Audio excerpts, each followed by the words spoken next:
I'm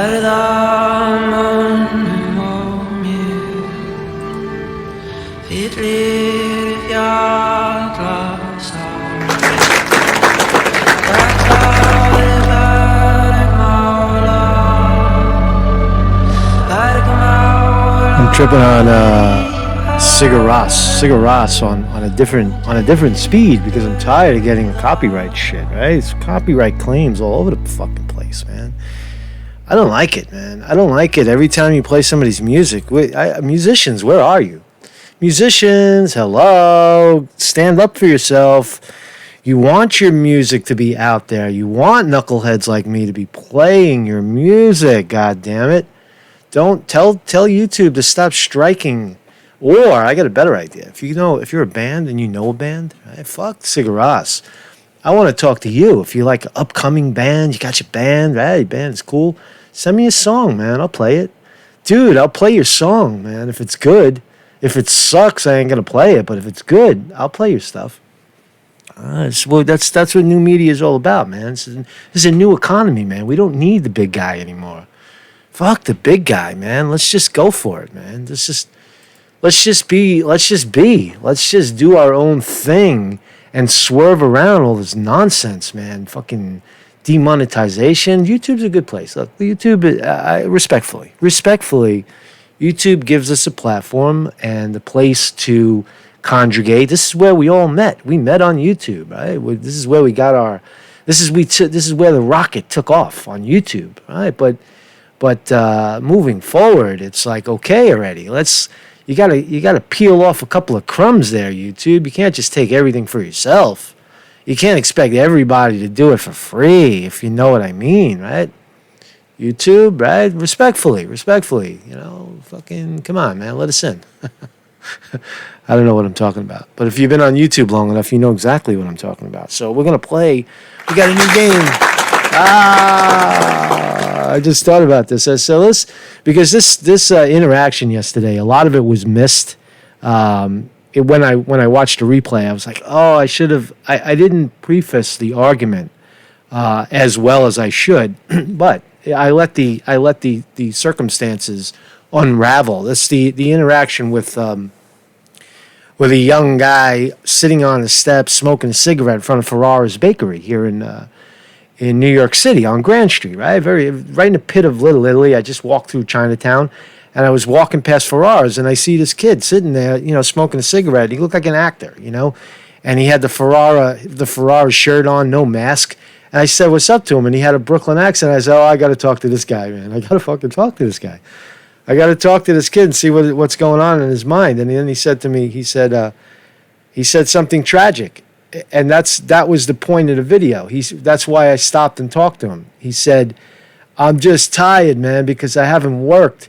And now I just worked 3 days in a row and I'm tired."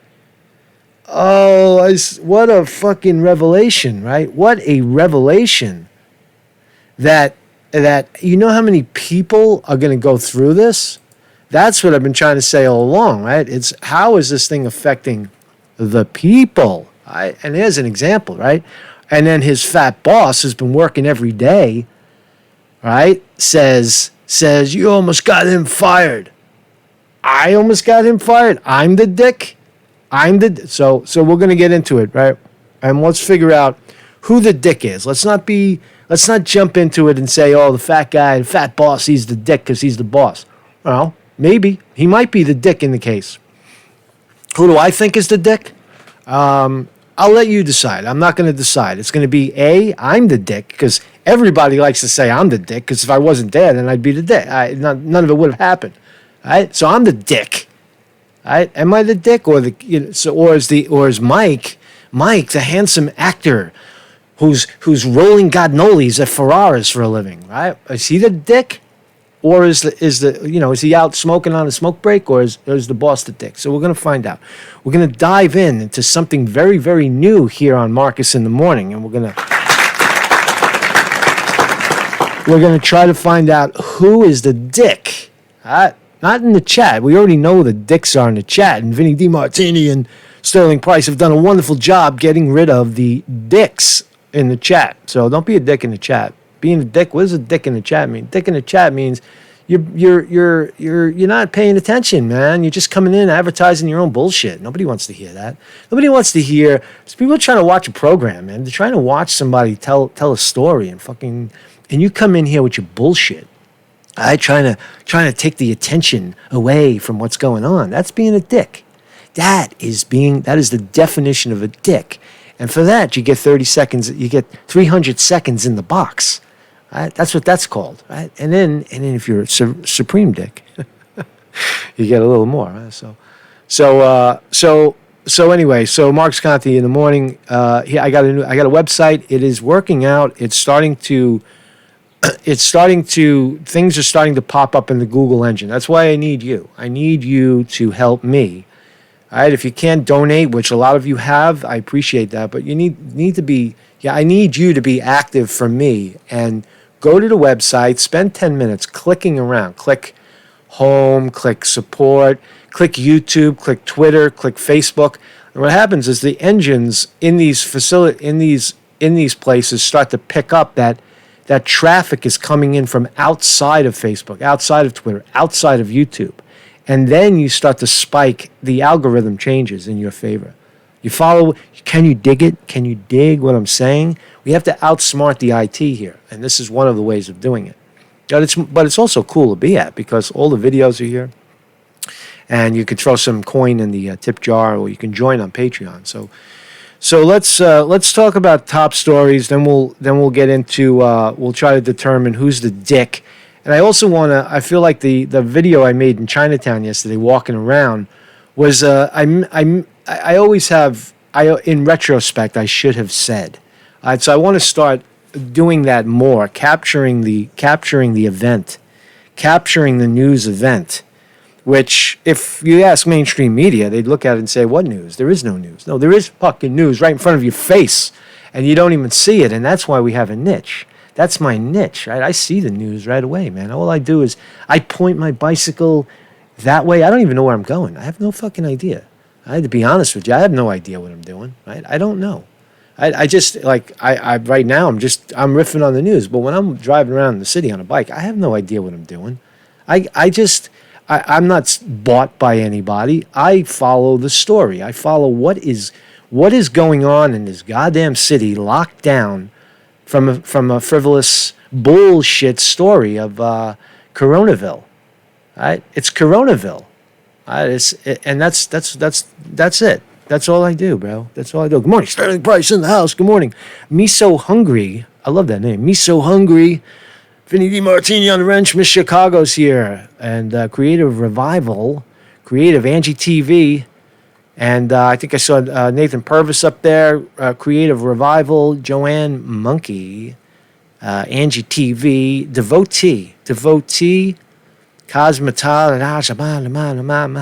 I can pronounce it. I'm just fucking around.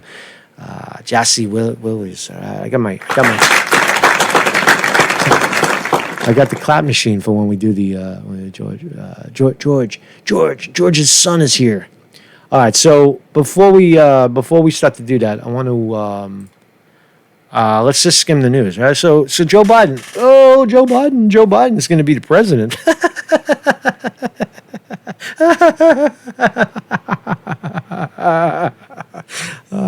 Fucking, that's funny, man, when you say that in the same sentence. Joe Biden is going to be the president.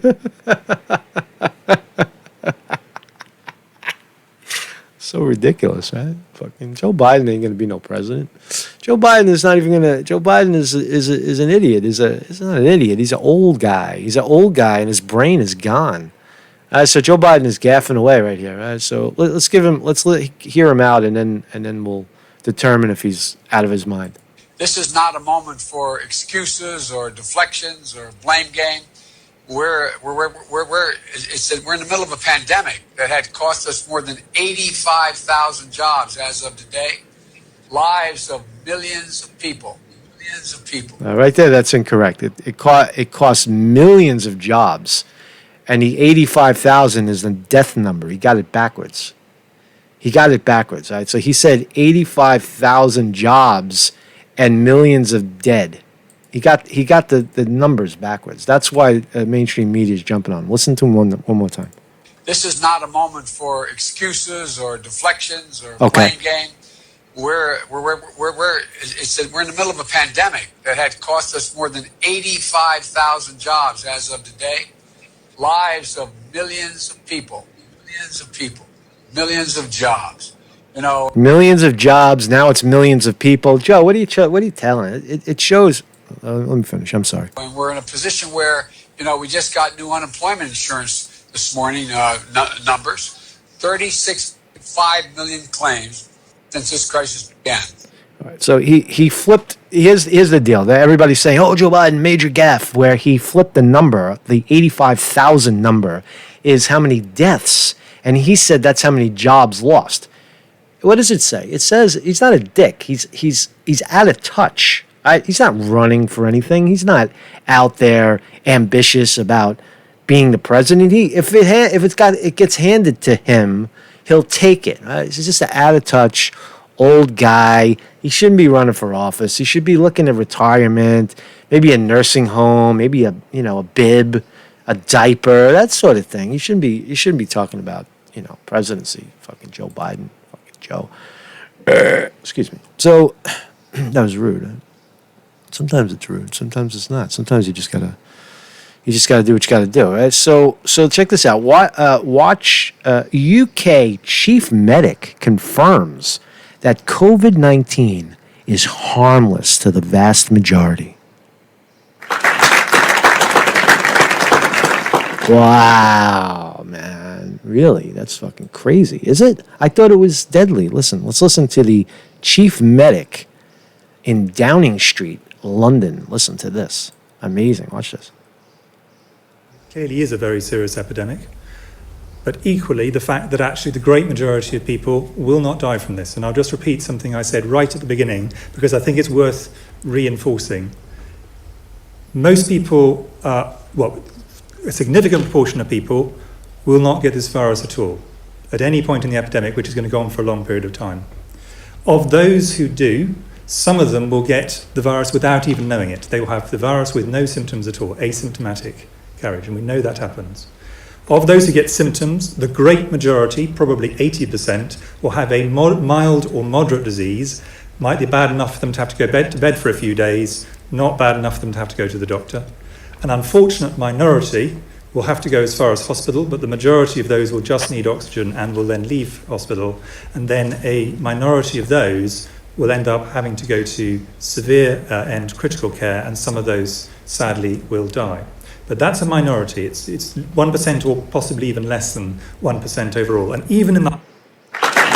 Yeah.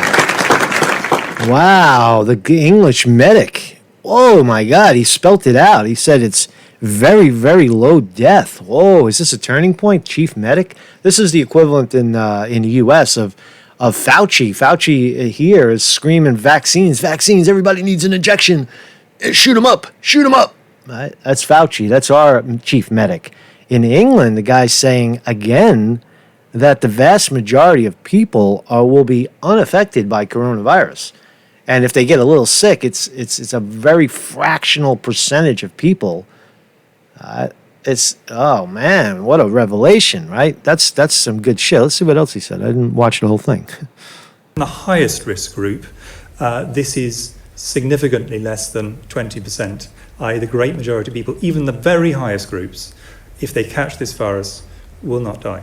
And I've really wanted to make that point really clearly. Wow. Do you know, for example, now how many people in the country have recovered? Wow, that was so honest, man. I don't know what this guy's talking about. I really don't care. So the chief medic, right? It kind of stands in contrast. I actually found this in an article from Zero Hedge, and it said there's two ways of going, right? One is be afraid. That's the first message in the 1984 era of 2020. There's a little. Orwell was right, but he was just a little. He was just a little early. We're in it now. And the message is never sourced by fact. Be afraid. Be fearful. Unique. An existential threat to human race. Fear, motherfucker.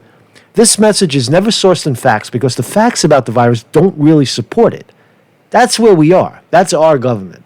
That's what Pompeo, Trump, Fauci, and the rest, all the House, all the Senate. That's what they're saying. All of them saying they're walking around with fucking diapers on their face when there's no fucking threat anymore. It's over. It's a flu. It went through. Bye. Open up. Let's open up.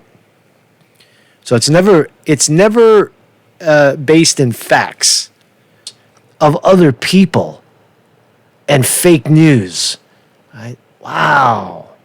Wow, that's what is going on in a lot of people's heads. Right? You have one. That's number one. Right? Number twos are the people. There is nothing to be afraid of. So I would be number two. I would be a number two. And I'm walking in a sea of number. I'm walking on a screen full of number ones, and number two. It's like there's nothing to be afraid of. Who's worse? Who's more to fear? Number one or number two? Number two, the second message is that COVID-19 is actually pretty harmless and no big deal. That's England. That's the England's top medical guy. Right? So Fauci is number one, top medical guy in England's number two. Right? The message is rooted in a great deal of fact. Right?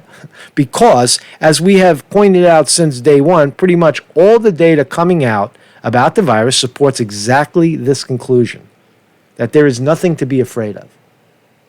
I had it right from the beginning. I had it absolutely right from the beginning. Now, I know there's people probably watching this saying, "Oh, that Conte, he's walking around New York City without a mask on, no gloves, and he eats whatever he wants, and he fist pumps people all day long. He gets in there close and talks to people, and he's having a good time riding a community bike, and he's fucking living it up, man. He's on the subway every day, and they're just waiting for me to get sick. They're waiting for me to catch corona to say, aha, see, he got sick. But the reality is that I hedge my bets, right? I doubled down on this campaign, this whole shit. Instead of just sitting reporting from my mother's basement, I'm out actually on the street, proving my point. I'm proving my point. I'm putting my money where my mouth is. If I had money, I'm putting it where my mouth is, if you know what I mean, right? And so I love that. I would say, we're in a sea of ones and twos. I would think because most people are locked in their homes still, and watching the fake news pump them with fear. I would say most people at this point are one. And evidence is in the street that there is no restriction in New York City. I don't know where you are. I'm just talking about New York City because that's what I'm reporting on. In New York City, because we're the epicenter, we have more deaths than anybody, right? We have empty refrigerator trucks that are supposed to be full of bodies, and on and on and on. I'm not gonna relitigate that, but the fact is that the evidence. I forgot what I was going to say. But the evidence is that the evidence on the street is that most people are afraid. They're locked away. There's no laws preventing people from coming out of your house and going to Chinatown and shopping. There's nothing. There's nothing at all, right? But people are afraid. They're terrified. And that's what's keeping the economy shut down. And that's not just going to turn on right away. Right? What was the statistic? They said that 1/3 of the people will never return to their old life out of fear. That's a problem, man. That is the problem. You want to say China created that? No, you fucking created that. You want to say a virus created that? No, you mismanaged the crises. You mismanaged the crises, and now England is leading the way in the crises by stating the facts that it's not a big deal. So moving right along, let's talk about this quickly. Republicans rip Pelosi over $3 trillion coronavirus stimulus plan. Another. Rather than talk about let's open up the economy, they're talking about more handouts. So I may lean in the if they would open up soon, I would lean in the direction of just open up already and let everybody count their losses.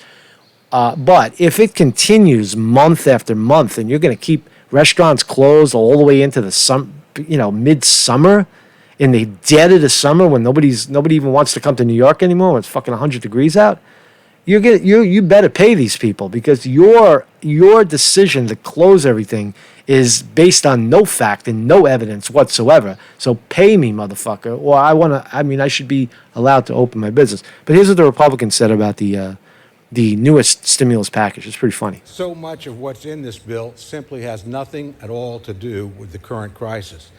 It's more like a liberal Christmas card list, wish list. It would make more sense, in my view, Madam Speaker, to just send it straight to Santa Claus than to send it to the United States Senate. Have a better. So this guy Cole said it's like you might as well send the fucking 1,800 pages right to Santa Claus, right? That's what he told Nancy Pelosi, which is pretty funny. But the point of it is that they're whipping up this new $3 trillion, and then when you break the numbers down, maybe of the $3 trillion, maybe look at the numbers, right? Of the $3 trillion, $200 billion will be a heroes fund, right, to pay medical workers. $175 billion mortgages, $75 billion on virus tracing, right? Where's the money for the people, right? And there's always a surplus.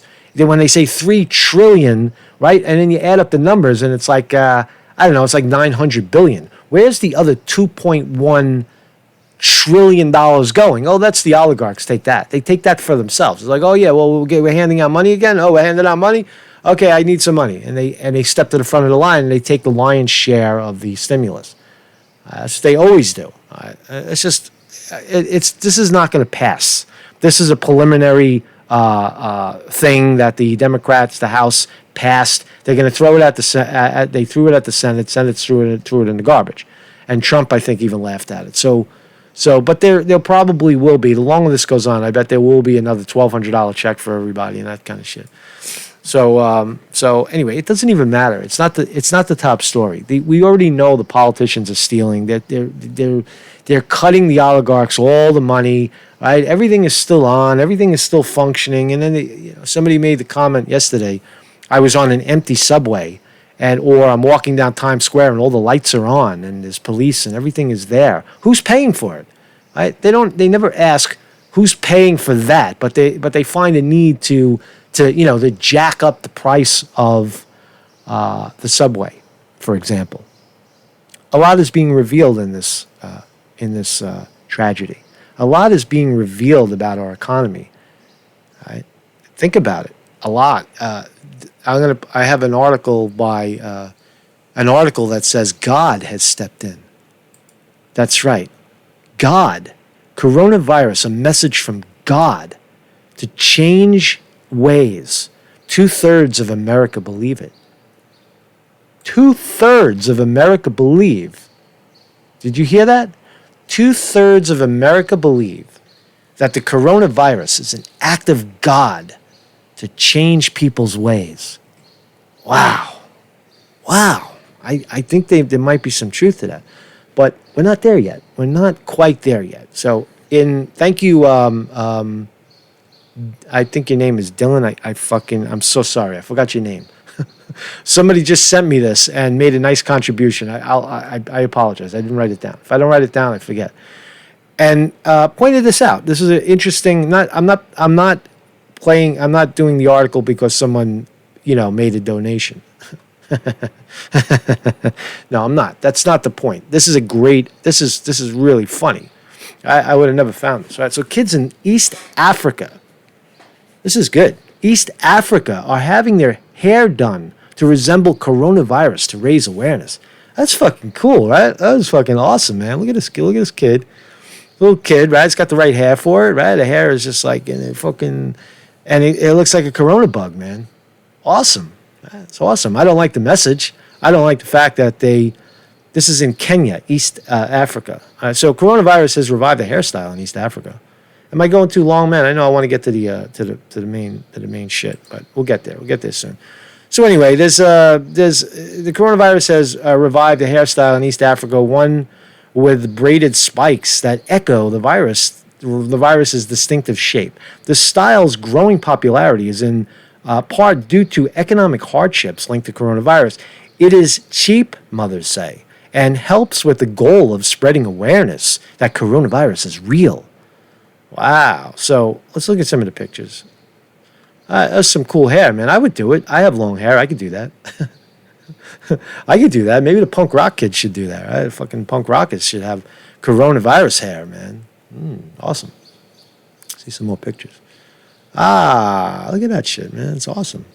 Is it awesome, or is it's sending out the wrong message? Is it sending out I heard in India they have actual police with corona helmets with the shit, that replicate the coronavirus to warn people, right? Again, wrong direction. That's number one. That's being a number one as opposed to being a number two. Number one is fear, be afraid. Number two is there's nothing to be afraid of. We look at the evidence. We look at the scientific evidence, and there's a 0.0003 chance of dying from coronavirus, and everything's going to shut down. You have a better chance of getting hit by a car in New York City. You have a better chance of dying getting hit by a car in New York City if you ride a bicycle every day in New York City, like I do right now. And I may change that when the traffic comes back, but right now, the risk is much lower. But in heavy traffic, riding a bicycle through the streets of New York City, your chances of getting whacked, getting crushed by a cab cutting you off, a door flying open, a bus coming around the turn too close, some idiot walking out in front of you and you got to plow him just to survive, right? Right, is very, very high. And you have a better chance of getting whacked, getting killed in the streets of New York City on a bicycle than you do of catching coronavirus. And that's just a fucking fact, man. That is just a fact. So what am I going to do? Not ride my bike? Not ride because that's something that I want to do? That's all bullshit, right? So, but nonetheless, the NYPD can't get it through their thick skulls, right? A couple of weeks ago or a week ago, in the East Village, they tackled that couple and pulled them apart, and the guy was tasing people. Fucking crazy cops shooting his taser at people. Bring it up, 6 feet. Right? The police shouldn't be enforcing this. And to their credit, to New York City's credit, they do have the milder form of police, the school safety and the traffic people. They put them on the beat. They're walking around Washington Square Park. They walk through Times Square. They walk around the more touristic areas, the parks. Those are not real police. They're just peace officers, and they're very friendly. And they're not writing tickets. All they're doing is handing out face diapers. They're just handing out masks, and that's a good thing, right? Take it away from the police. Just stop with the fucking tackling people. But they don't get it. So here's what happens, right? Here's a good report. Watch all that. Miles Miller in Brooklyn and that controversial NYPD arrest. Miles. Well, Jen, the reason so many people are outraged by what happened there is because that woman was wearing a mask. Why is he wearing a mask while he's doing his news commentation? Right? It's a prop. It's a prop. The newscaster is obviously 10 feet away from it, 3 feet, 5 feet, 7 feet away from his cameraman. There's nobody around him. Why is the cameraman wearing a fucking mask? It's a prop, NBC. Call you bullshit. It's renewing calls for the NYPD to get out of social distancing enforcement. It shouldn't have gone down that way, period. The mayor admitting this morning the NYPD's social distancing enforcement efforts aren't working. This. Overnight, a video surfacing showing a rough arrest of a young mother with her child in her hands. Police say it happened before noon Wednesday at the Atlantic Avenue Barclays Center station. Officers stopping her from going into the subway with her child because she wasn't wearing her mask properly. What followed was this.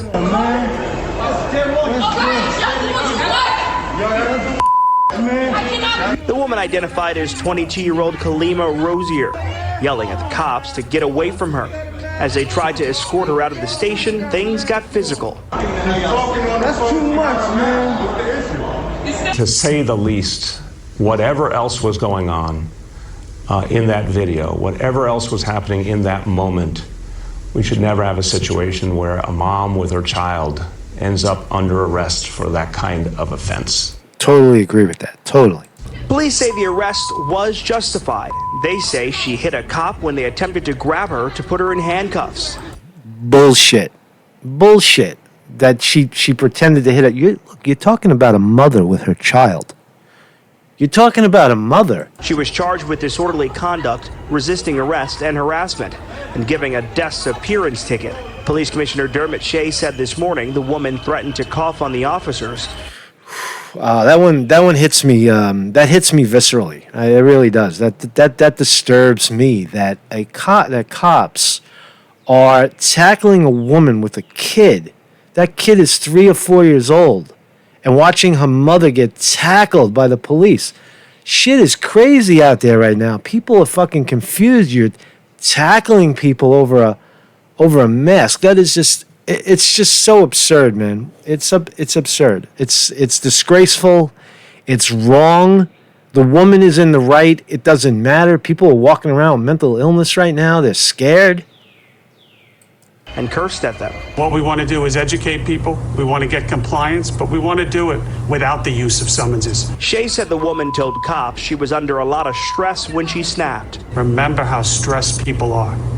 Everyone's lives have been turned upside down. The incident renewing calls for the NYPD to get out of enforcement of social distancing rules, as data released by the department this week. The woman is walking through the subway with her child, and you're getting in the way. You're getting in between her and the child, right? And you wonder why the woman fucking takes a swing at a cop over what? That's just fucked up, man. I don't even know what to say about that. I think de Blasio is correct in saying that it's wrong. He's calling out the police and calling it wrong, but you're also you're the guy that's pushing this stupid rule about masks in the subway. Make it optional, right? If someone doesn't have a mask on, walk away from him if you feel danger. Protect yourself.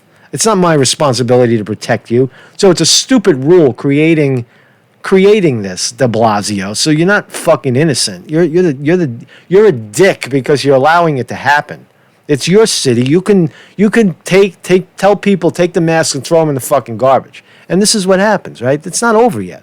Like, this is what happens when cops they don't know, they're being told to do something, they're following orders, go out there and make sure everybody has a mask on. If they don't know anything else. They tackle you, right? That's what the police fucking do. They tackle you because they're poorly trained in this situation. So anyway. No, sorry. So let's talk about it. So I really want to make this clear what the point of this video was, right? I was talking to a guy, right? Here he is, right? A young man. His name is Mike. He's sitting in front of Ferrara's bakery, right? He's hanging out, right? Smoking a cigarette, right? And I walked by, and he just looked like an actor. I hit up a conversation with him, and he told me something that was very profound, and I decided to pull the camera out. I usually don't ask. I usually just do it. It's fucked up, right? But now, with the coronavirus thing, I'm kind of changing my approach a little bit. I'm tweaking it, where I asked him, I said, that's very interesting what you just said, that you haven't worked, and now you're back to work 3 days in a row, and you're so fucking tired. I want to hear more about that story. And we never got to hear his story because it got cut off, right? The fat guy, the baker, let's watch it. Let's watch it through, and then I'll comment. If you haven't seen this already, I think a lot of you probably watched it already, but let's watch it again because there's a lot of wisdom. There's a lot of wisdom in this video, and for shits and giggles, who is the dick? Of the three people, you decide. I'm A. Mike is B, and the boss is C. Don't decide yet, but who's the dick in the situation, right? Or are we all dicks? Or are none of us dicks? Right? Somebody's got to be a dick, right? When there's three people together, somebody's got to be a fucking dick, right? So I'm down here in Chinatown tripping out, right? I'm sitting with my new friend over here. Look at this. We're sitting behind a pile of garbage.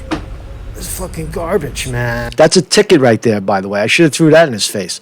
Having commercial garbage out while your restaurant is open is a violation of city law. You get a ticket for that. That's SO6, right? That's a $250. Well, it depends. It could be $100, or it could be as high as $300 or $400 if you're a multiple offender. I should have threw that in the owner's face. And it's garbage. What the fuck, man? Who's making garbage and everything's closed? What's your name, Hoss? Mike. My name's Mike. What's up, Mike? Mike was taking a seat, right? He was tired. I walked by, I said, Mike, I didn't say Mike because I don't know his name, but I said, are you okay? And he said to me, yeah, I'm good. I've just got to sit down for a second because I just worked 3 days in a row and I'm tired. See, that was the part I missed. I'm not sure if people were clear that he told me he just started there, right? That's what he told me. He told me he just started, and now that he's working again, he's so tired that he's like, I can't fucking do this, man. I've been sitting down. You know how many people are going to be in that situation?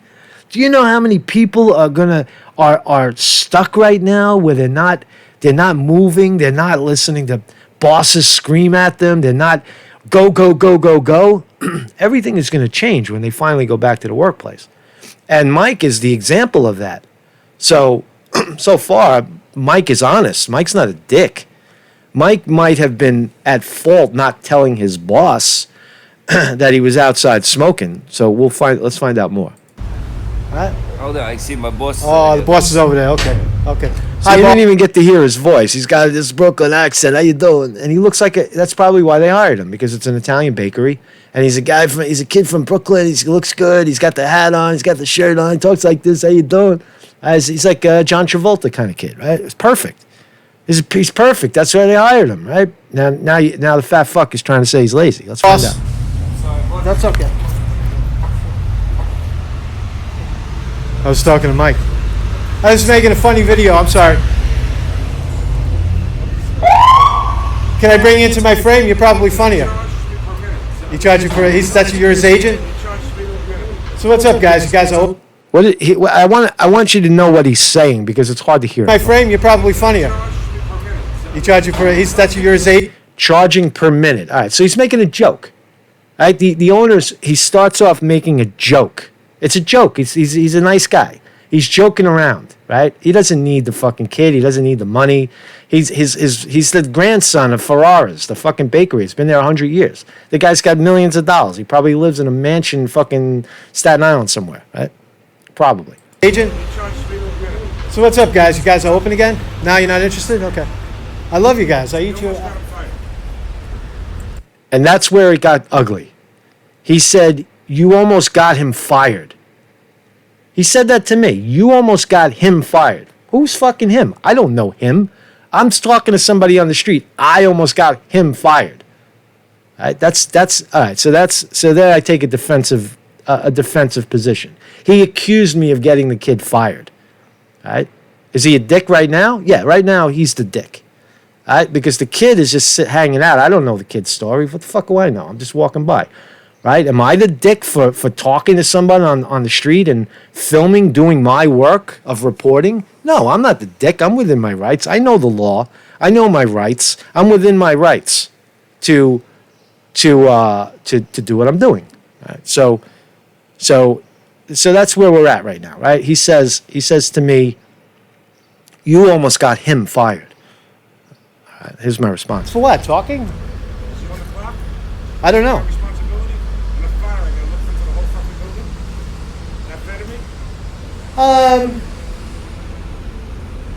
I don't know his circumstance. I don't know if he's outside for 5 minutes.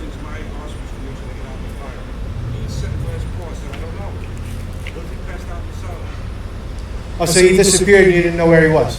So there's the boss. There he is. All right, and I got the camera on him, whether he likes it or not.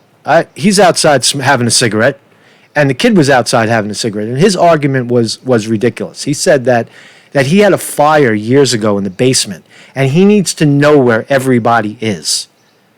That is ridiculous. That is bullshit. That you tell some. What do I look like? A fucking idiot? You're telling me you had a fire years ago, and everybody has to be accounted for at all times? What the fuck are you talking about?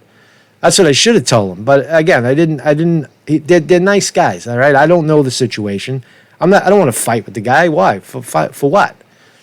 So he's saying some bullshit right now. That's the truth, right? In my view, it may mean a lot to him, but I say he's full of shit to say that he has to account. He has to keep track of everybody. Now there's a greater point to this, right? There's a greater point to this video. As I said, there's a lot of wisdom in this in this interaction because it talks about the worker, it talks about the boss, and it talks about, I don't know, just some variant, some other schmuck walking by, capturing the whole interaction, right? And where does it all lead as people start to go back to work? That's the point. So the boss is making up some bullshit while he smokes with the other guy who's probably his chef, is probably his pastry chef standing to the left of him. The kid works for the pastry chef, and the pastry chef turns around and tells him, and I even tell him, I told him after I shut the video off, I said, look, I was a captain in catering, and I know about waiters that disappear. That's a fucking problem. When they disappear and they don't tell you where they are. And you give them a warning, you say, yo, don't disappear. If you disappear, I'm going to take you off the clock and you go home. Right? That's just the way it is. Right? You're being paid to work. If you don't want to work, go home. Right? And then we don't call you anymore and you're pretty much fired. But the point is, I understand that he doesn't understand that I understand that. But I don't know that the kid is hiding. I don't know that he's doing that. I have no fucking idea. What do I got, a crystal ball? I don't know that. And then he gives me the bullshit about I got to know where everybody's at. And that I was offended by that. That is, I got to tell you. Okay. I got to tell you, that's one of the strangest things I've ever heard. That's one of the strangest things I've ever heard. Strange because I know it's bullshit about the fire code, that he has to know where everybody is. That's bullshit. Respectfully, for me to be talking to someone casually on the street on his 5-minute break, I'm on me. The camera's on me. I tell him the camera's on me, and I keep putting the camera on him. I'm still filming. It's not. I can do whatever I want. I'm on the sidewalk. It's still a free country, and you started in with me, and I'm just trying to. All right. So now it gets a little heated, right? He pulled me into the conversation. True or false? Yes. He told me I almost got him fired. That's what he told me. He should have just walked away and kept me out of it. No, he brought me into it by saying I almost got him fired. So I want to know why. Right? You should have shut your hole if you didn't want to talk about it. No, because you're a hotshot. You're a big fat guy. You're a rich guy. Everybody knows you. I know who you are. You're a nice guy. I shouldn't say he's a big fat guy. You know what I'm saying? But at this point, he's coming off as the dick, right? Because he's thinking that he knows me, right? Hold on, I lost my train of thought. Just listen one more time. With me, and I'm just trying to. Okay, now he says I'm sitting on his pallets on my property. It's the fucking public sidewalk. Okay, so more bullshit. I'm sitting on the pallets on my property. First of all, Mr. Ferrara, your pallets, that's a second ticket. Your pallets shouldn't be on the fucking sidewalk. Your garbage is out and your business is open. That's a violation of commercial law. I was a sanitation enforcement agent. I would write you a ticket for that. If your garbage is out and your establishment is still open, you get a ticket. You're supposed to put your garbage out when you close, and then commercial picks it up. Right? Violation. Having pallets on the street, another violation. We only write 1 tickets a day, but we give you one for the garbage, and then I come back tomorrow, and if your pallets are still there, I give you another one. That's how that works. All right? So he's saying you're sitting on my pallets. Bullshit. You started in with me, and I'm just trying to. On my pallets, on my property. It's the fucking public sidewalk. I wasn't sitting on his pallets, by the way. I was sitting on the steps. Sidewalk, dude. Bro.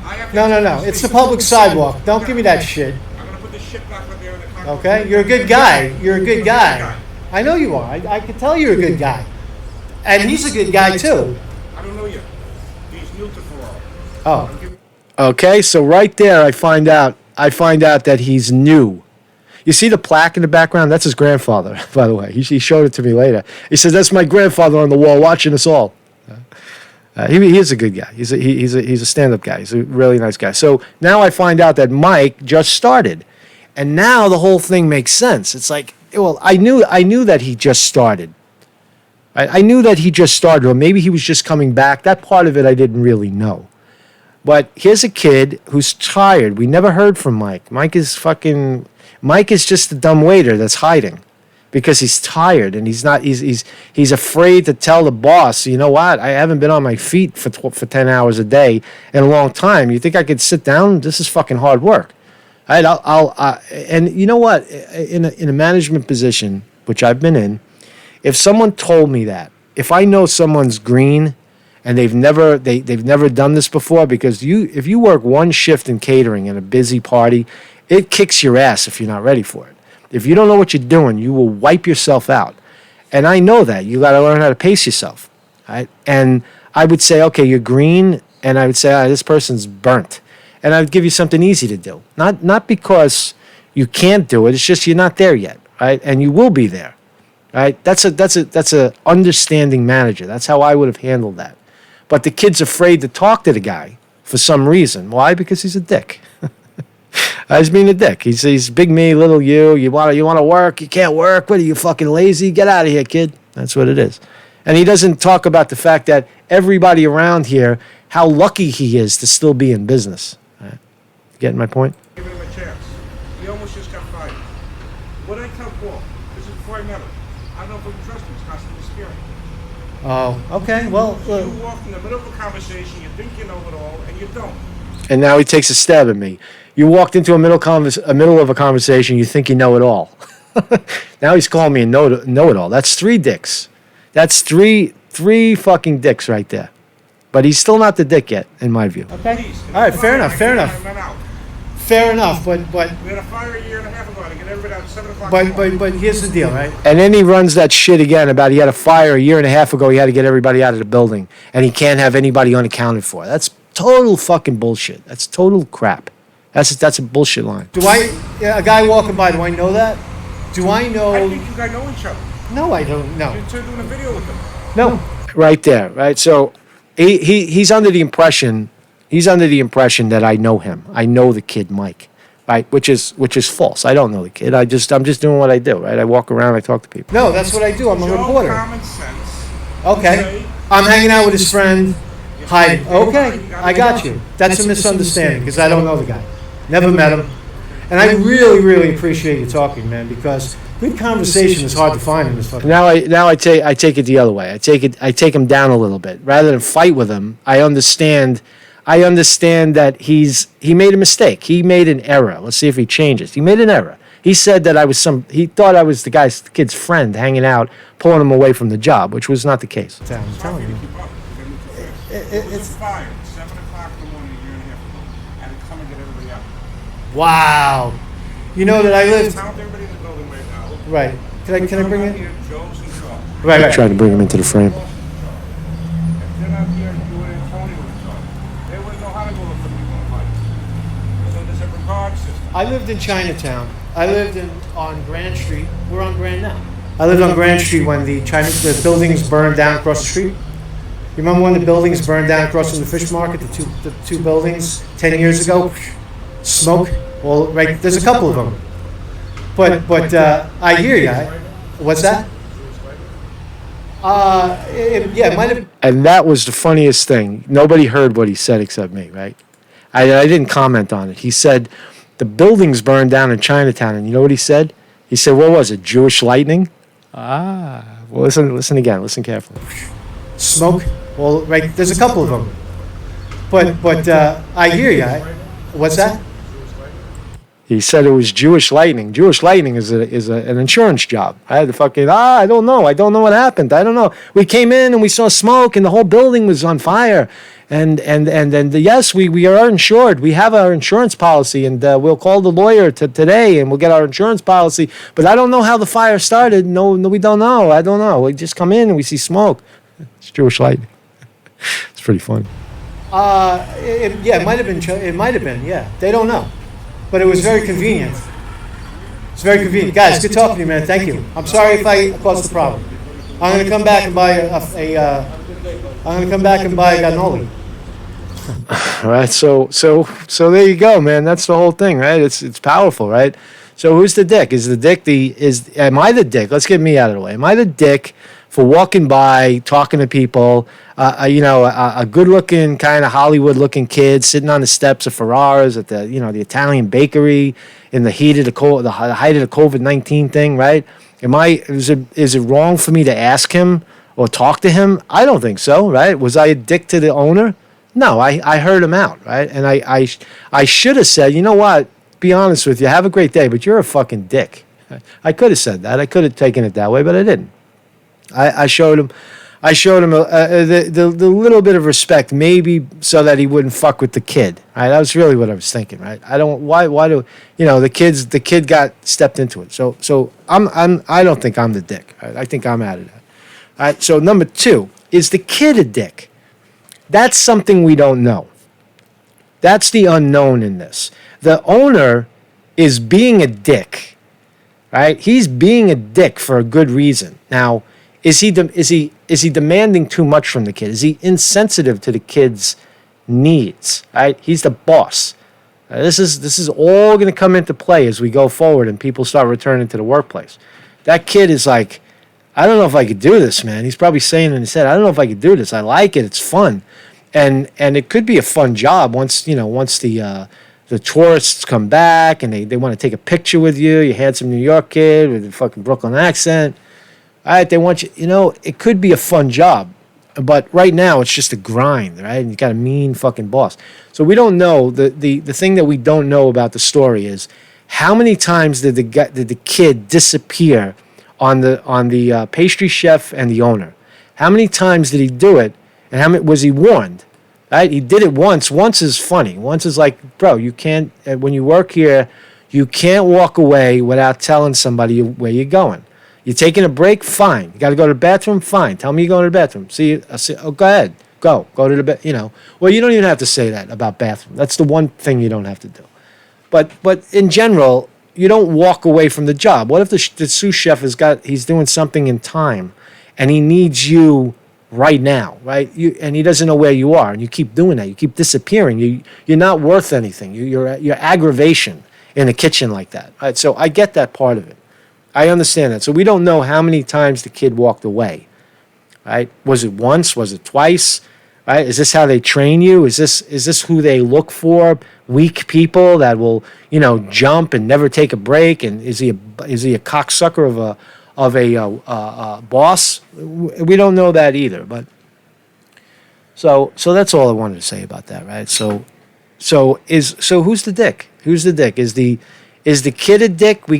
I would say it's undetermined. Am I the dick? So give me an A. I'm the dick, because I want to know what you guys think. Now you've heard my side of it. A is I'm the dick. B is Mike is the dick. A, I'm the dick. B, Mike, the kid, is the dick. Or C, the boss is the dick. The boss is the dick, right? So go for it, man. Give me an A, B, or C. A, B, or C. Let's go. Who is the dick? Let's play Who's the Dick. A, B, or C? Let me hear it, man. A, B, or C? A, B, C. I'll wait for you, man. Who is the dick? Who's the dick? C. I got one C. George Sun said C. C. Me So Hungry says C. Okay.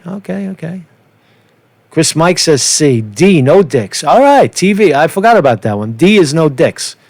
Angie TV. D for no dicks. Excuse me. All C's. C the boss. C. All right. Okay. Pat Hacker says, I'm always the dick. Okay, I accept that. All right, so a lot of C's. Bill West says A. Why, Bill West, why am I the...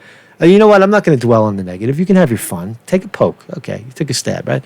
I don't see why I would be the dick in that situation. So most people think the boss is a bossy prick, says Nathan Purvis. Looks like Biggie the Baker is the dick. Yeah. Smokey Mike. Bill West says Smokey Mike is the dick. There has to be a dick. Does there have to be a dick? I don't know. But anyway, so thanks for playing. Thank you for playing. I just want to talk I want to talk a little bit about this. How long are we going already? I lose track of time here. All right, so we're right about an hour right now. So I wanted to make a point about this video, and let's see if I can remember what that point is about Chinagate and the things going forward, because it plays into this other notion of not understanding people completely. Right? And I lived in Chinatown. I understand Chinatown. I understand a lot of things about New York City, but I understand a lot about Chinese who live here in Chinatown and in the suburbs of the great city of New York. Right? And I lived amongst them, and I understand them. They're mostly Cantonese. They're from Hong Kong. They are the working class in Chinatown is mostly Fujianese, and the tourists are primarily mainland China speaking Mandarin, and there's other variations of the language as well. And that's why most Chinese people on the street, most Americans will look out at Chinatown and say, "Oh, they're all Chinese," but they're not. There's Asian tourists all over the place. You got Vietnamese people walking around. You got Taiwanese people. You've got Thai people, all kinds of Asians walking around. Koreans, Japanese, walking around, and they don't. That's why there's not one language in fucking Chinatown. But the point of the video was that the thing. Try to understand this. That the thing that the middle of the country, in my view, for lack of a better term, where Trump panders to this idea of hating China, how that affects the people that live here that happen to be Chinese. It's devastating. It's a devastating thing. There's a Chinese restaurant in my neighborhood that wouldn't open the door because of the discrimination coming out of the White House. Right? Separated. Trump I believe that China is a shady player, right? But just for one fucking second, be sympathetic to the people that you're targeting. We did it in 2000. We did it in 2001 with 9/11. Every Muslim was a terrorist. Every woman wearing a scarf on her face was a suicide bomber. That's fucked up, right? Put yourself on the other side of that. Put yourself on the receiving end of something like that. That's what I'm trying to say, right? Give myself a hand. And then you might understand it. You might understand the root of discrimination, the root of racism, if you can do that. And that's why the freaky left, the pink pussy hat wearing left, hates Trump, because he's insensitive to that fact. Now, there is a way to skate around that fact, but Trump hasn't figured it out yet. He just goes politics, and he goes full bore into the ignorance that the Chinese that live in New York are China. They're China, right? Look, the only thing that Chinese people in Chinatown are guilty of is ruthless efficiency. They're ruthlessly efficient. They do their job. They do their work hard. Right? And they're good at, you know what I mean? They're business people. It's all business. Right? And that's all I was trying to say. I don't know if I got that point out yesterday while I was walking around. I don't. That's why I wanted to. So I'm going to try to do more of this. I want to explain a little bit of what I was looking for, because it's not always easy to. I tend to see the story after the fact. You know what I mean? So, but that's kind of where I'm heading right now as I head out the door and look for this stuff. So thank you very much. I'm sorry I made this part of it very dark, but it is a dark story, right? So let's just end on this, right? Coronavirus. I need some reverb. Coronavirus. A message from God to change ways. 2/3 of America believe it. Wow. Coronavirus, a message from God. I want to read this a little bit. Almost 2/3 of America who believe in God say coronavirus pandemic is a message from the Almighty telling people to change how they live, according to a new poll.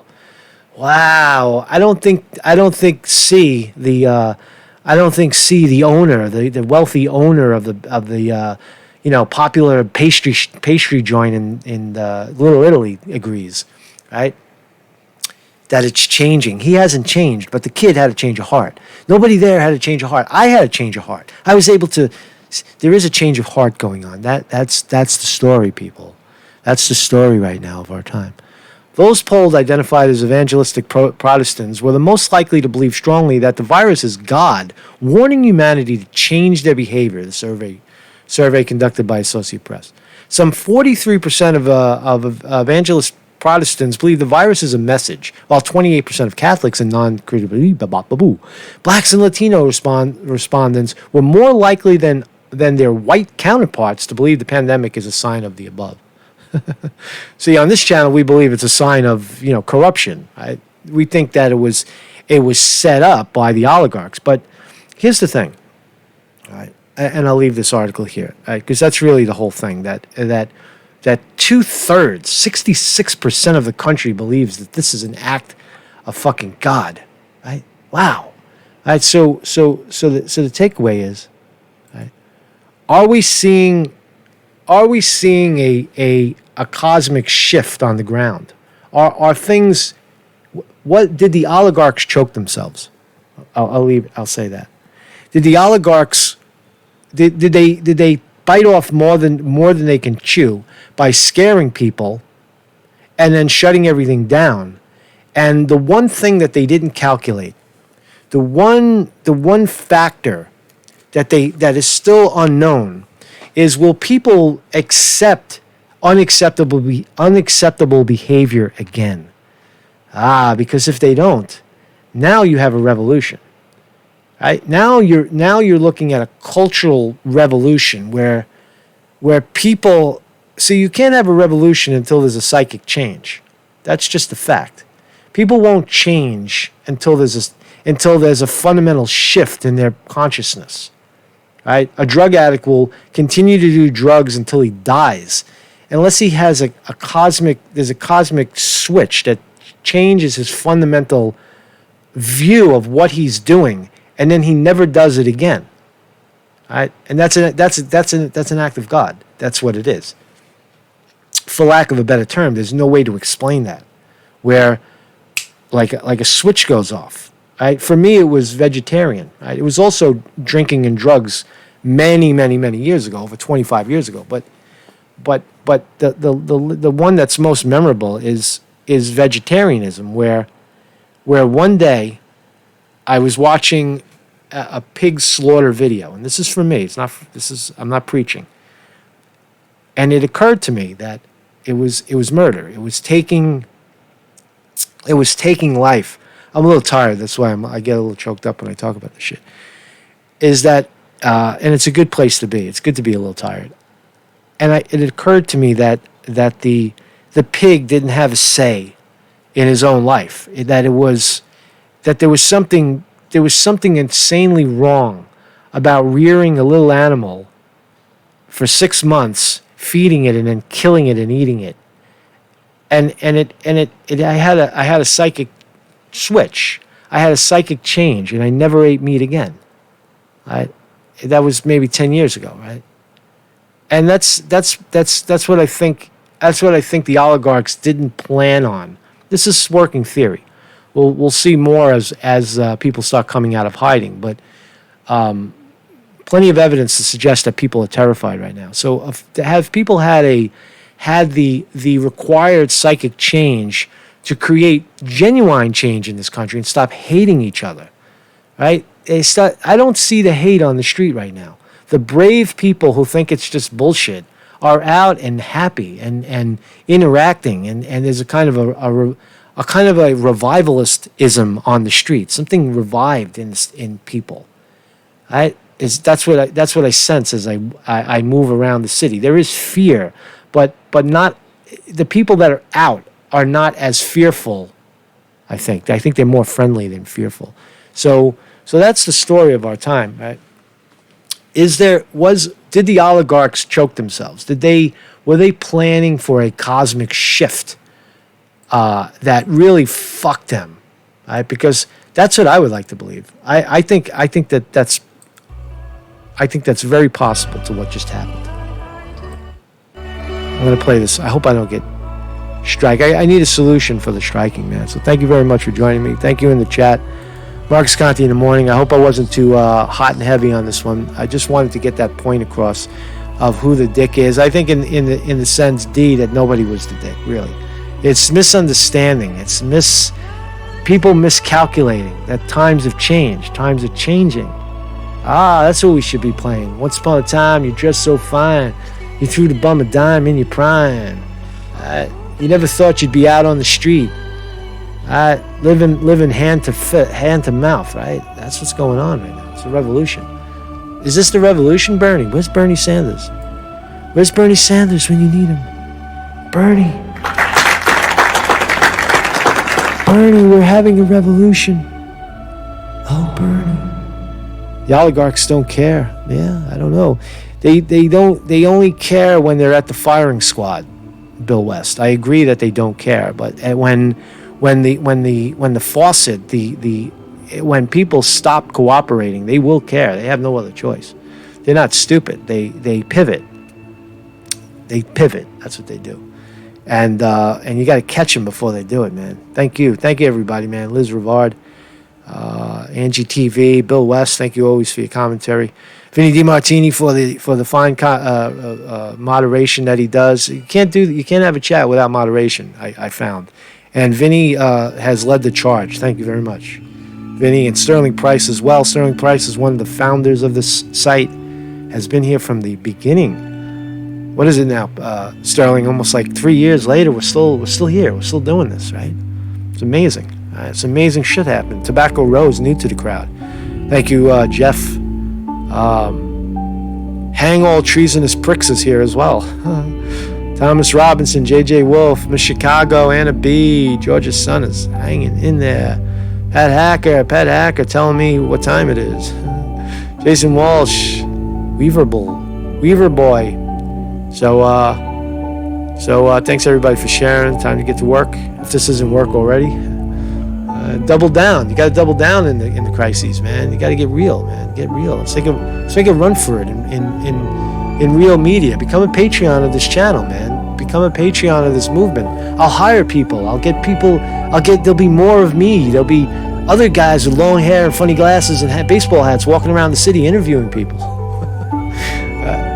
Now I'll always be the character. I'll always be out in the field. You lose your touch if you don't do that. I'll always be. This is what I'll do, and I'll just do it, and I'll get people to do this fucking website. That's a pain in the ass, man. PR people, man. So thanks for letting me share. So listen to the Sigur Rós at slow volume, because I haven't figured out a solution to the copyright striking yet. I haven't figured that out yet. When I do, we'll break it down a little bit. We'll figure it out. Man. So I'm rambling now. So Marcus Conte reporting. Thanks for joining us, man. Peace out, everybody.